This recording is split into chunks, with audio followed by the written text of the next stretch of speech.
ये सनातन क्या है, हिंदू धर्म क्या है, ये कट्टर होते हैं। श्री रामचरितमानस बेकार है, ये पुस्तक इसको जला दो। मनुस्मृति तो जली गई है, अच्छा हुआ बाबा साहब ने लिखी।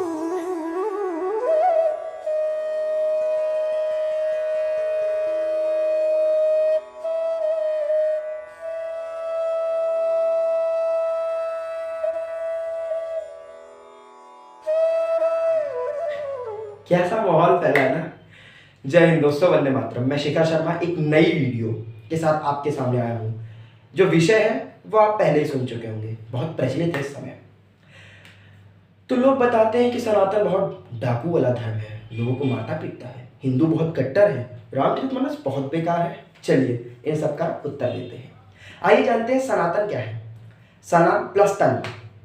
सना से अर्थ है श्वास से, तन से अर्थ है शरीर से।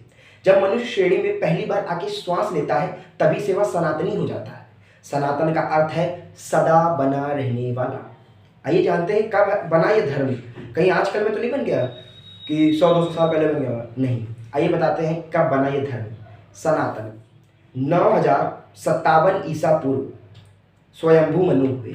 6673 ईसा पूर्व वैश्वक मनु हुए। 5114 ईसा पूर्व मेरे प्रभु राम का जन्म हुआ और 3112 ईसा पूर्व मेरे कृष्ण का जन्म हुआ। शोध के अनुसार माना जाए तो 12 से 15,000 वर्ष, पर ज्ञात रूप से माना जाए तो 24,000 वर्ष पुराना यह धर्म है। अब आप लोग कहेंगे कि शिखर आप तो धर्म में आ गए। जी, मेरा धर्म क्या होता है ये भी जान लीजिए। देखिए, अगर मैं सूर्य से कह दूं कि तुम अपना धर्म छोड़ दो तो हम लोग को शायद सूर्य की किरणें हम तक नहीं पहुंच पाएंगी, हम बीमार हो सकते हैं। अगर किसी विद्यार्थी से कह दिया जाए कि तुम अपना धर्म छोड़ दो तो शायद वो कभी सफल नहीं हो सकता। अगर किसी किसान से कह दिया जाए तुम अपना धर्म छोड़ दो, शायद हम लोग खाना भी ना खा पाए। और अगर किसी सिपाही से कह दिया जाए कि तुम अपना धर्म छोड़ दो तो भारत फिर से गुलाम हो जाएगा। धर्म, कर्म ही हमारा धर्म है। अब एक और उत्तर भी तो देना है, श्री रामचरितमानस क्या है। मेरी पंक्तियों से समझिएगा कि मैं महाकाव्य जगत में, मेरे अंदर 7 कांड समाये हैं। मैं वृतांत सुनाऊं श्री रामचरित का जो तुलसीदास जी गाए हैं। मैं वृतांत सुनाऊं रामचरित का जो गोस्वामी तुलसीदास जी गाए हैं। मेरे प्रथम कांड में बाल लीला, द्वितीय में पावन नगरी अयोध्या का दर्शन कराया है, तृतीय कांड में मैंने आर्यव्रत की संस्कृति को दर्शाया है। मेरे चतुर्थ कांड में किष्किंधा ने अपना राजा पाया है। पंचम कांड ने वानर ने माँ सीता का पता लगाया है। उसी कांड में विभीषण ने अनुपायनी भक्ति पाया है। संपूर्ण जगत में सुंदर है, यह सुंदर कांड कहलाया है। मेरे षष्ठम कांड में मैंने राक्षसों को धरती से मार भगाया है। मेरे सप्तम कांड में मैंने कलयुग के हर प्रश्न का उत्तर बताया है। ये है रामचरितमानस। बस इतनी ही है, इतनी ही आप समझ लीजिए तो आप समझ जाएंगे। आइए जानते हैं। देखिए, इसमें 7 कांड हैं। बाल कांड, अयोध्या कांड, अरण्य कांड, किष्किंधा कांड, सुंदर कांड, लंका कांड और आखिरी में उत्तर कांड। जिसके वजह से आजकल दुनिया कह रहे हैं, जिसकी वजह से आज भारत में ये सब विवाद फैल रहा है। ये पंचम कांड सुंदर कांड का दोहा है कि ढोल गंवार शुद्ध पशु नारी सकल ताड़ना के अधिकारी।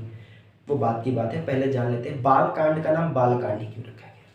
देखिए, बाल कांड में मनुष्य बचपन भी तो रख सकते थे, पर वो अवधि है, अवधि का एक अपना स्वरूप है। और ये कांड में गोस्वामी तुलसीदास जी हर बच्चे से कहते हैं कि इस कांड को ज़रूर पढ़ा जाए, क्योंकि इसी कांड में लिखा है कि प्रात काल उठ के रघुनाथा, मात पिता गुरु ना वही माथा।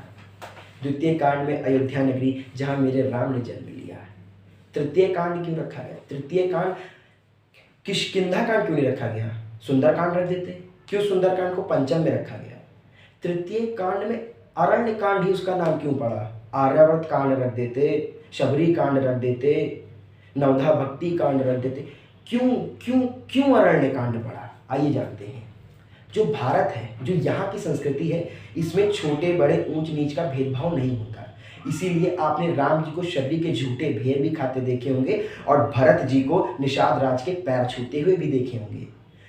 लक्ष्मण जी को केवट के सामने देखा होगा और भगवान श्री राम जी को केवट के सामने हाथ जोड़ता भी देखा होगा। जी हाँ, ये भारतीय संस्कृति है। अब जानते हैं किष्किंधा कांड। किष्किंधा क्या है? ये किष्किंधा इसे कहते हैं, हमारे किष्किंधा पर्वत ये है। और अपना राजा पाया यानी सुग्रीव पाया। अब सुग्रीव कैसे होगा? और बाली ही क्यों मरा? सुग्रीव भी तो मर सकता था। अब आप लोग कहेंगे बाली नहीं, बाली क्या होता है? कान का कुंडल। बाली मरा, श्रवण मरा, कर्ण मरा। मतलब इस कांड आपसे कह रहा है जब तक आप इसको मारेंगे और इससे काम करेंगे, आप अवश्य जरूर से जरूर सफल होंगे। ये आपका चतुर्थ कांड कह रहा है। पंचम कांड सुंदर कांड, संपूर्ण जगत का सबसे सुंदर कांड। जी क्या है ये? इसी कांड में माँ सीता का पता लगाया गया। इसी कांड में विभीषण ने अनुपायनी भक्ति पाई है। और इसी कांड को लेके विवाद राजनीति में। स्वामी प्रसाद मौर्य कहते हैं ये पुस्तक बेकार है, इसे जला देनी चाहिए एक चौपाई के पीछे, जबकि उन्हें इसका सही अर्थ नहीं पता। मैं बताता हूँ क्या है।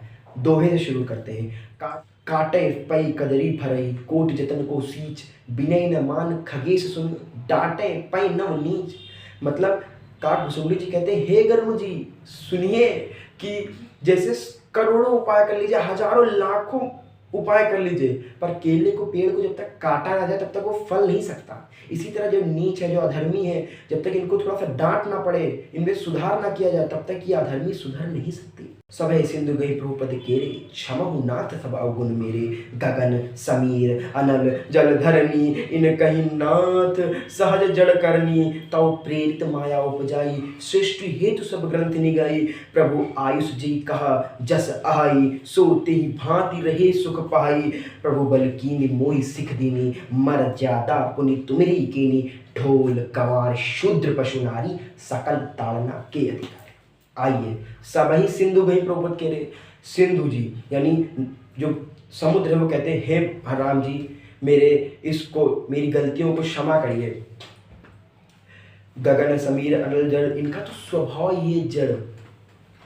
उसके बाद आपकी प्रेरणा से जो शिक्षा मुझे मिली है वो और सभी को मिले। और इन सभी शिक्षा के अधिकारी कौन है? ये सभी शिक्षा किसको किसको और मिलनी चाहिए? ढोल गंवार शूद्र पशु नारी सकल ताड़ना की अधिकारी। अब ताड़ना शब्द प्रत्युत हुआ है। ताड़ना, प्रताड़ना नहीं, ताड़ना शब्द पे ध्यान दीजिए। ताड़ना, ताड़ना का अर्थ है देखना, और देखने के यहाँ पे अर्थ है अवधि में शिक्षा देना। जैसे ढोल, आपके घर में आप ढोल को रख दीजिए, पड़े पड़े उसके जो बजाने वाला होता है जिससे उस पर दहिया लग जाएगी या बेकार जाएगा। जब तक आप उसको बजाएंगे, जब तक वो ताल नहीं देंगे तब तक वो सही नहीं बज सकता। ढोल गंवार, जिस व्यक्ति जो गंवार है, जो पढ़ा लिखा नहीं है, उसको आप नहीं देखेंगे तो पल भर में कुछ भी बिगाड़ देगा। कहीं जा रहा हो रास्ते से नाली में ही पैर डाल दे। अब जानते हैं शूद्र क्या है, जिस शब्द पे इतना बवाल है? शूद्र जिसके पास ज्ञान की कमी है, वो शूद्र है। उसको भी शिक्षा दी जाए। पशुओं को शिक्षा दी जाए, मतलब पशुओं को क्या पढ़ाएंगे? नहीं, उनको बताया जाए ऐसे नहीं करना, वैसे नहीं, हकाए रहे। और नारी को भी। अब आप कहेंगे कि नारियों के प्रति इतना दुर्व्यवहार? जी नहीं, हमारी संस्कृति क्या है? हम क्या कहते हैं? कौशल्या नंदन राम, यशोदा नंदन कृष्ण, शिव पार्वती, सीता राम, राधे कृष्ण, लक्ष्मी गणेश। हमारे तो स्त्री को प्रथम स्थान दिया जाता है। पर यहाँ पे क्या कहा जाएगा कि स्त्री को भी शिक्षा मिले। ये तो एक बहुत अच्छी बात है जो आज से 5114 ईसा पूर्व कही गई थी। तो आपको लगता है कि मनमुटाव होना चाहिए? ये गलत है। शब्दों पे ध्यान दीजिए। अब इसके आगे चलता हूँ। लंका कांड, जिसमें सभी इंद्रियों का नाश हुआ। अब कहेंगे अब इंद्रियां क्या है? जी रावण। रावण के 10 ही सिर क्यों हैं? और एक काटने पर दूसरा उग क्यों आता है? कि मनुष्य के शरीर के अंदर 10 इंद्रियां हैं। इसी तरह जब राम जी एक को काटते हैं तो एक को जैसे हमारी, अब मुझे पास होना, मैं पास हो गया, अब मुझे और अच्छे से पास होना, मेरे पास गाड़ी, मुझे कार चाहिए। इसीलिए इन इंद्रियों का नाश किया और उत्तरकांड में कलयुग के हर प्रश्न का उत्तर है। बहुत सुंदर पुस्तक है, आप एक बार ज़रूर पढ़िएगा। धन्यवाद। अब मैं अपनी वाणी को विराम देता हूँ और आप सभी से आशा करता हूँ कि आपको इस वीडियो में बताई गई चीज़ें समझ में आई होंगी, सही लगा होगा। आप भी आजकल की युवा पीढ़ी हैं, अगर मुझे देख रहे हैं तो समझिए, द्वेष न रखिए, मनमुटाव न रखिए, जात पात न रखिए, सबसे सुव्यवस्थित रूप से व्यवहार से सबसे मिलिए। और तब तक के लिए जय श्री राम, जय श्री राम, जय श्री राम।